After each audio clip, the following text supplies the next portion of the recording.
And we are back. Hello and welcome back guys to another one of my The 100 videos and my review of the 13th episode of the 7th and final season, an episode that was otherwise titled Blood Giant. Okay, such a full episode. We've got one major death on our hands, we've got a lot of stuff kind of getting uncovered slowly but steadily, but most importantly, the major death, because this is the bit on this episode that a lot of fans are gonna end up complaining about. Not everyone of course, but a lot of fans will. So the first thing about this episode is that it confirms that we're not getting that Clarke trope, something that I'm really happy about, not the death itself, but the absence of that trope. I will echo my previous words again. Clarke is saddened by what she did at the very end to Bellamy, and that proves this friendship was quite strong. Why did she kill him when it was quite strong? Well, simply put, it was a choice between Bellamy and her child, and she chose her child.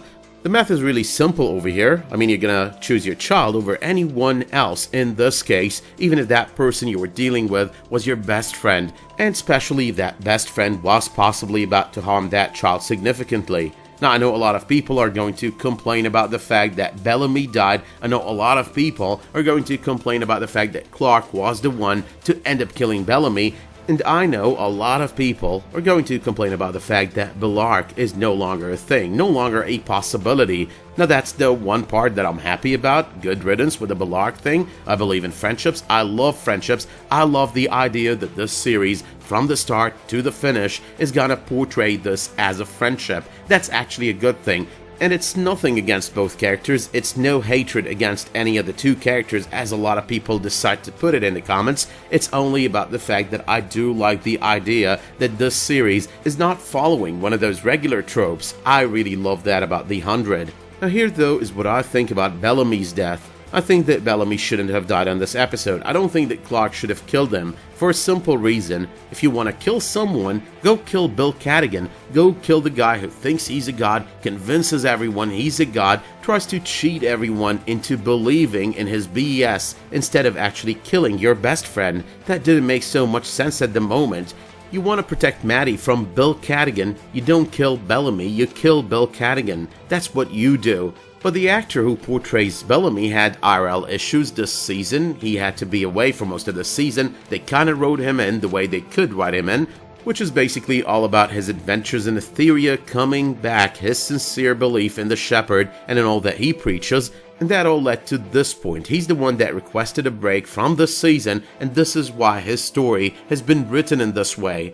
I think it was done really well. Like I said, I had mixed feelings about the death, the whole situation, the tears, the feelings that he had towards Clarke, that strong friendship, the feelings that she has towards him, that very same strong friendship, and the fact that she had to do this, like he forced her hand. That was all done so well.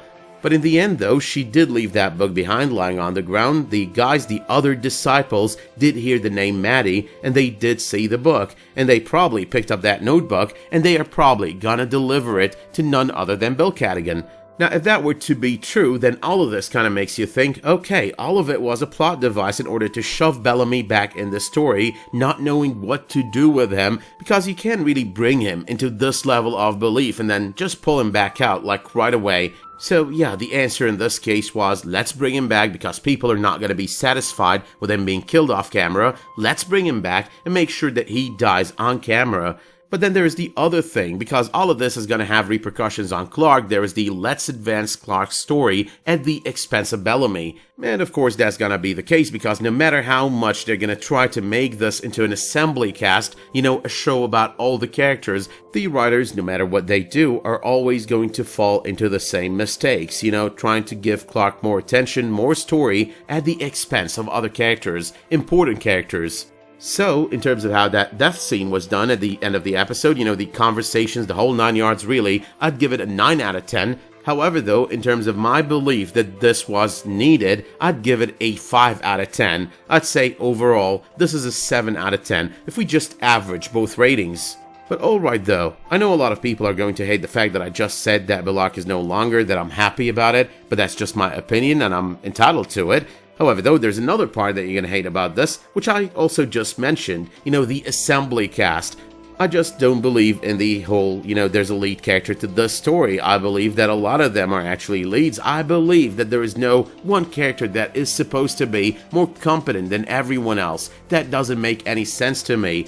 And that's regardless of who that character is, be it Murphy, Clarke, or Bellamy. I do not believe in the Superman or Superwoman trope. It's just such a turnoff when it comes to these kind of TV series. Now that said, I've got to say this episode was quite amazing because it kind of hit a lot of chords with a lot of characters. It put focus on Clarke, it put focus on Bellamy, it put focus on Murphy, it put focus on Indra and even on Sheidheda, and I loved all of that. So to start from the beginning, gotta love having both your villains in the same room, one very cocky and the other one, well, quite cocky as well, but with a lot of sarcasm, invisible soldiers and all. Loved how Bill Cadigan does go right to the point and right away, showing Sheidheda who's boss in this situation. He takes out his men, almost takes him out as well at some point, making a deal with him as well, your life for not standing in my way. Now all of these were good lines, good conversations, but I also think one of the best, if not the best line on this episode was delivered early on by Murphy. Invisibility and ray guns, I can accept. That needs some explaining though, and he points to Bellamy right away.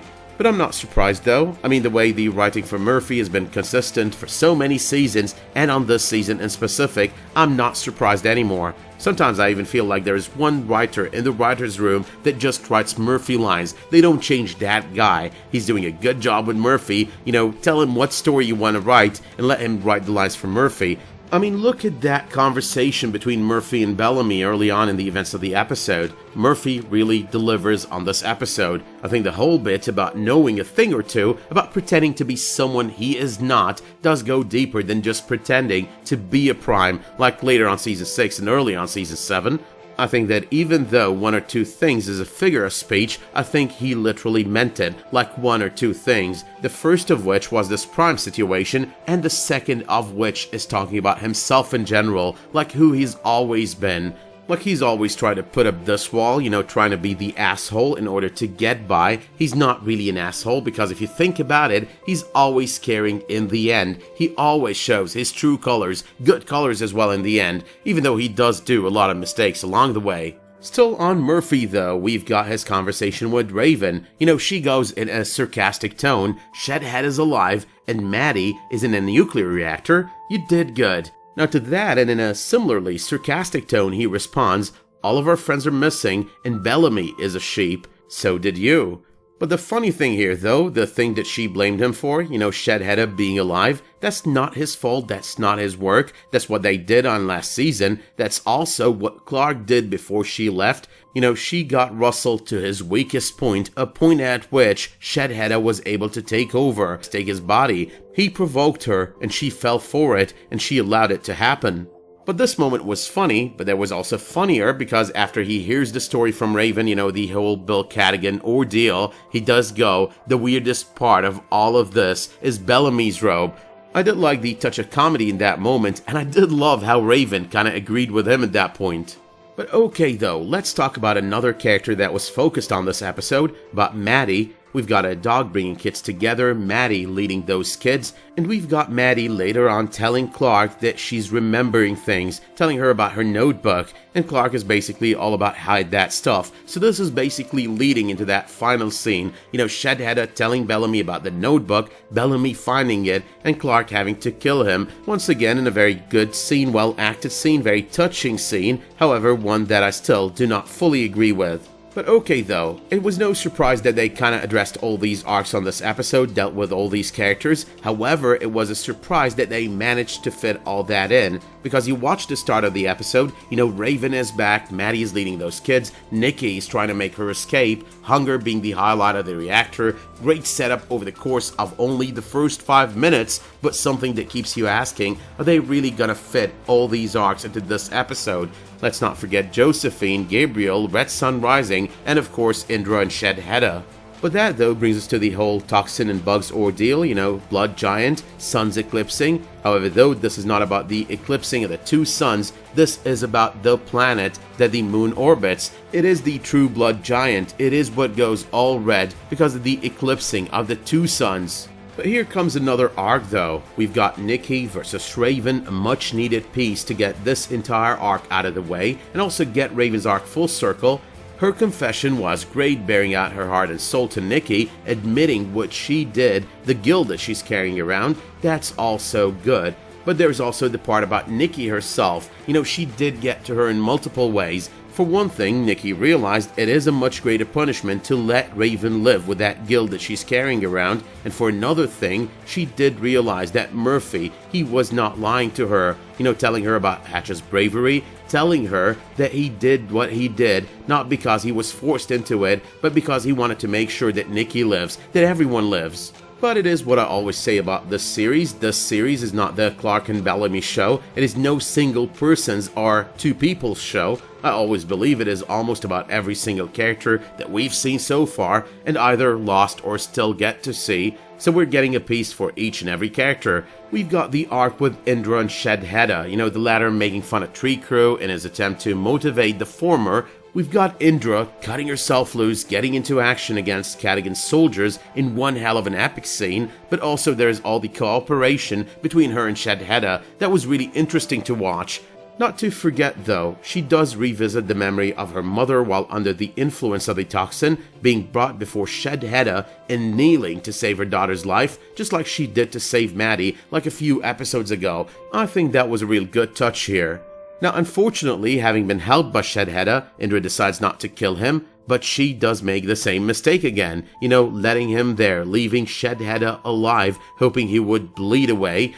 That is also preceded by the fact that at the beginning of the episode, everyone comes to realizing that Gaia is missing. So far, no one actually knew that Gaia is missing, that Gaia was not with the rest of the team. So now everyone knows, everyone is about to start looking for Gaia. But before we get though to talking about the Shepherd and Bellamy, let's talk some Gabriel. So Gabriel does get his own arc, full-on arc actually, wanting to stay with Josephine under the influence of the toxin. Even though he rejected her and the Prime ways, there is still something in there, and it's all determining his actions. But with Josephine though, the whispering of sweet nothings, comes the temptation. You can become a Prime again, in some way, shape or form, a different way, but nonetheless a way. Repair the flame, use it, understand and decipher these stones, take the test on behalf of all mankind. You've got the blood, Bill Cadogan doesn't.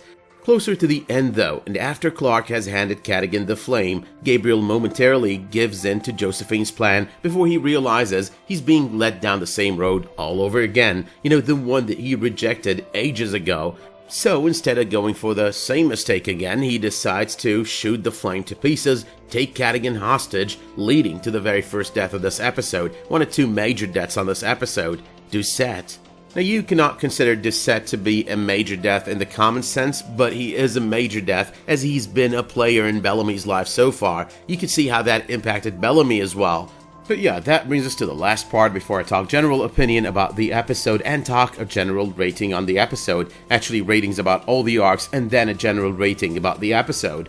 Now that final part in this video is all about Bellamy and Cadogan. I do love how Bill Cadogan in general sometimes seems to believe in his very own BS. Like he's very convincing as the person who believes he is that god that he's made himself to be.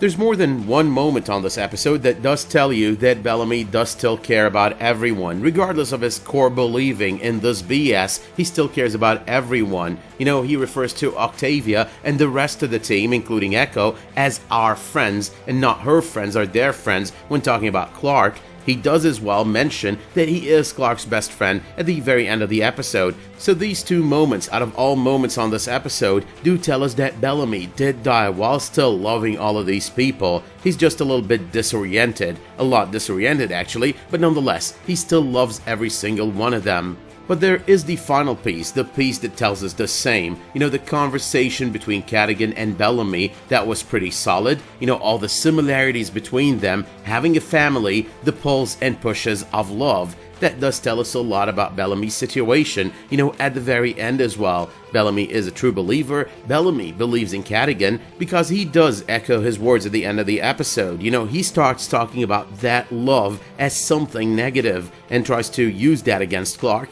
However, though he is in eternal conflict because of all of this, all the time he's got this conflict within between loving these people and actually wanting to do what he believes in, which is all about, saving humanity and for all mankind, the last war. But okay though, let's talk a general opinion on this episode. So we did get Josephine back on this episode. I mean, that was such a pleasant surprise, because as evil as the character is, and as much as we hate her being an evil character and all, this was one more actress that delivered as one more character that is memorable on the series out of season 6, even though very short-lived. And I'll stick to my opinion coming out of season 6, one that a lot of people attacked back when I reviewed season 6. As much as I like Clarke as Clarke, the acting for Josephine was far superior by the original Josephine.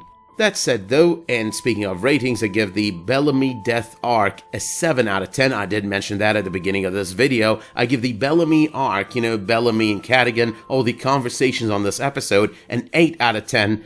The Raven arc gets an 8 out of 10, the Gabriel arc definitely gets a 9 out of 10, Murphy gets a 9 out of 10. Actually, I want to give him a 10 out of 10, but I'm gonna go with a 9 because I'm sure that 10 is kind of a little bit biased. But finally, I'd say the piece with Indra and Sheidheda, that's definitely yet another 9 out of 10, maybe an 8.5, and overall, the episode, I'd rate it with an 8 out of 10, maybe an 8.5. The one thing that's kind of bringing the rating down is that death of Bellamy. Again, I did have a lot of problems with that, and even though I did like how it was done, and it did show us that not only side characters or what people consider secondary characters are the only ones that are expendable.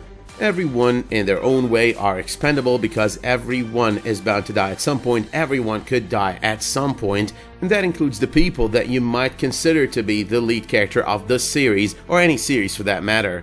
But having said that, my work here is done, so let me know in the comments down below what you thought of this episode, what you expect is gonna happen over the next few episodes. Do you expect that Bill Cadigan is gonna take Madi and try to use her in order to achieve his goals? How do you think the rest of the season is gonna play out all the way to the end? Let me know as well if you did like this video by dropping it one of those much appreciated likes, subscribing to this channel, and make sure while you're at it to enable notifications in order to get updates whenever I upload a new video, publish a new community post, or start a new live stream. But until you tune in for my breakdown of the 14th episode of the 7th season of the 100, posting tomorrow or the day after, thank you so much for tuning in to this video. Stay safe and have a great day.